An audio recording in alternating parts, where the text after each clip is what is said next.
পথে।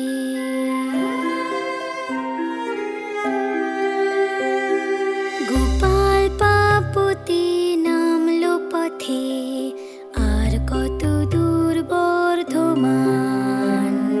মায়ের স্বপ্ন জাগে বুকে, শোনায় তাদের জয়ের গান, শোনায় তাদের জয়ের গান।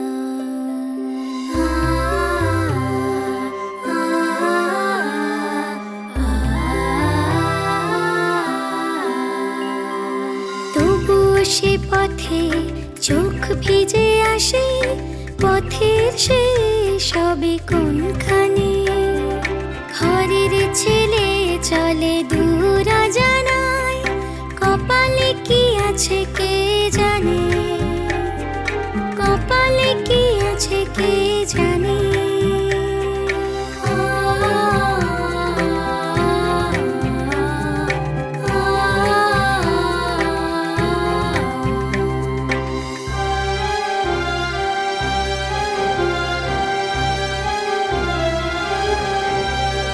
চলতে চলতে পথে সময় ফুরিয়ে আসে, পৌঁছে যেতে হবে বর্ধমান, পৌঁছে যেতে হবে বর্ধমান। পথ চেয়ে তার জেগে থাকে মা, আর জেগে থাকে পিছুটান, আর জেগে থাকে পিছুটান, আর জেগে থাকে পিছুটান।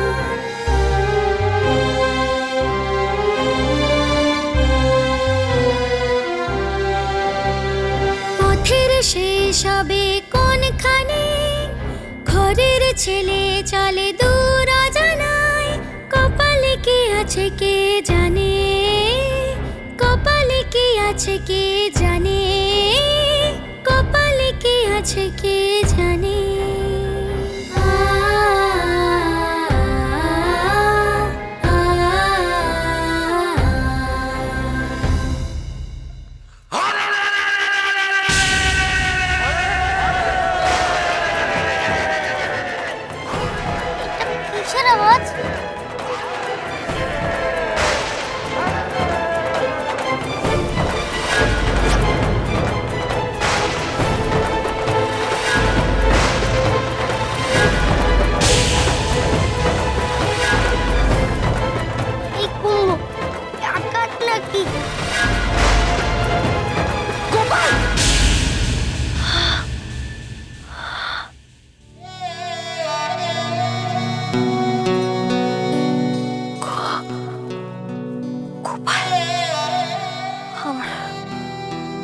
গোপাল কোথায়? কি হলো আমার গোপালের? আমার গোপালকে ওরা কারা গিরেছিল? কমলা, কি হয়েছে গোপালের মা? অমন চিৎকার করে উঠলে? নিশ্চয়ই কোনো খারাপ স্বপ্ন দেখেছো? হ্যাঁ গিন্নি মা, গোপাল প্রথমে আমার স্বপ্নে এলো, আমাকে মা বলে ডাকলো, আমাকে জড়ায় ধরলো। আমি কত আদর করলাম ওকে, আমার কোলে বসিয়ে আমি ওকে আদর করলাম। তারপর হঠাৎ যেন কতগুলো কালো ছায়া আমার গোপালকে ঘিরে ধরল। তখনই আমার ঘুমটাও ভেঙে গেল গিন্নিমা। আহা গোপালের মা, স্বপ্ন নিয়ে অত ভাবতে নেই, তুমি দুশ্চিন্তা না করে শুয়ে পড়ো দেখি, শুয়ে পড়ো। কিন্তু গিন্নিমা, আমি আমার গোপালরে নিয়ে কেন এরম স্বপ্ন দেখলাম বলুন তো? আমার মন যে মানতেছে আমার গোপালের কোনো বিপদ হলো না তো? কমলা, সারাক্ষণ ওরে নিয়ে এই দুশ্চিন্তা করা তুমি বন্ধ করো দেখি এবার। গোপাল কত বড় কাজে গেছে বলো দেখি, সেই বড় কাজে কত বাধা তো আসবেই। তুমি চিন্তা করা ছেড়ে ওই ঠাকুরকে ডাকো, তারে বলো তিনি যেন গোপালকে শক্তি দেন, যাতে এই সব বাধা বিপত্তি কাটিয়ে সে জয়ী হতে পারে। ঠাকুরকে ডাকো কমলা, ঠাকুরকে ডাকো। ঠাকুর শক্তি দাও, শক্তি দাও গোপালকে, শক্তি দাও।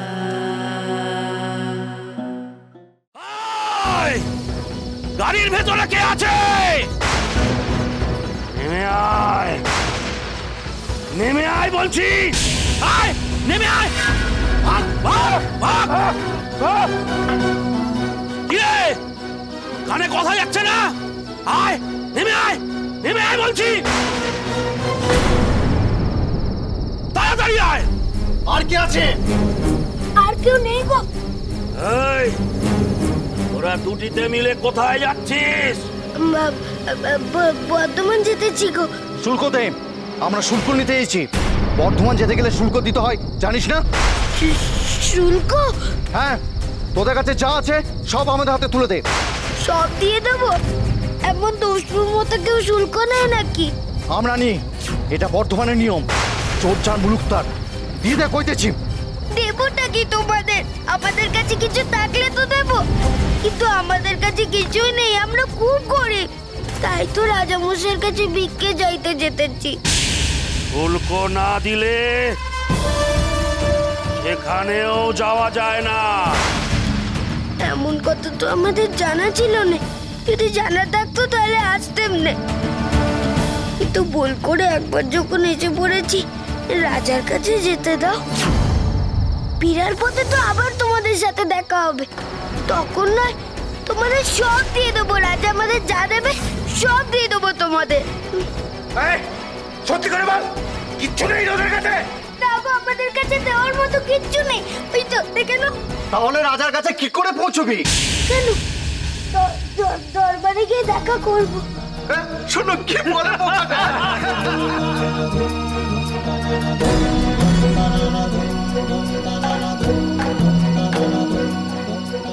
তোমরা এমন আসতেছো কেন? তোর বোকামো দেখে রে বোকা। কিছু না দিলে তো বর্ধমানের রাজার কাছে পৌঁছানো যায় না। পৌঁছতেই দেবে না তোকে। কি পৌঁছতে দেবে না গো? ওখানে রাজবাড়ি মূল প্রহরী রামলোচন, সে আমাদের থেকে অনেক বড় দস্যু।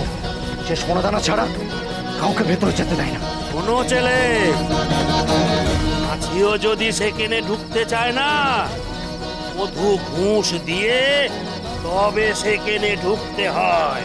আর এই ছেলে বলছে যে রাজা মশাইয়ের সঙ্গে দেখা করতে যাবে।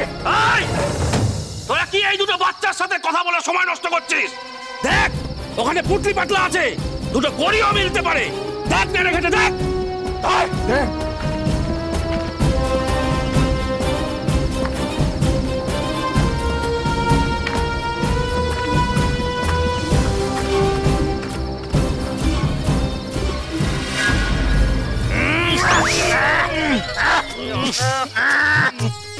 কি আছে রে এর মধ্যে? এত গন্ধ!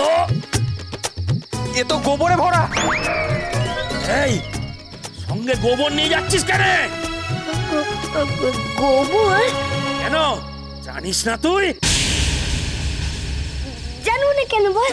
না, জানি জানি, তো আমাদের কুমড়ে গায়ের গোবর গো। তো বুঝলুম, তার সাথে নিয়ে ঘুরছিস কেন? ওই কুমড়ে গায়ের গোবরই যে আমার ঘুম পাড়ানোর গান গো। ওর গন্ধ নাকে না এলে আমার একদম ঘুম আসে না। বর্ধমানে যেখানে গিয়ে উঠবো সেখানে উঠোনে আমরা গোবর চড়া দেবো, তাহলে মনে হবে যেন নিজের ঘরেই আছে, বিদেশ ভূমিতে যায়নি। বোকা, কি আর একটু আগে তোকে সাথে বলেছিলাম? ওরে, সব গরুর গোবরই এক। তোদের কমলি গরুর গোবরে পদ্ম ফুলের সুবাস আছে নাকি? কি উল্টো পাল্টা বলছিস? ছেড়ে দে এই বোকা দুটোকে। এই বোকা দুটোর সঙ্গে কথা বলতে বলতে আমাদেরই মাথাটা খারাপ হয়ে যাবে। ঠিক আছে ঠিক আছে, ওকে ছেড়ে দিলাম, কিন্তু একটা কথা মনে রাখিস, রাজা মশাই যা মণিমাণিক্য দেবে সব আমাদের দিয়ে যাবি। হ্যাঁ হ্যাঁ, নিশ্চিন্ত থাকো তোমরা, যা পাবো সব তোমাদের দিয়ে যাবো।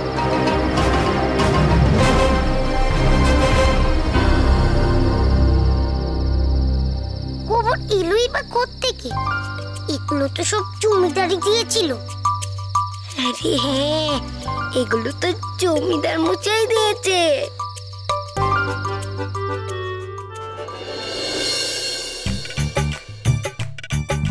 এই দেখ, পাকে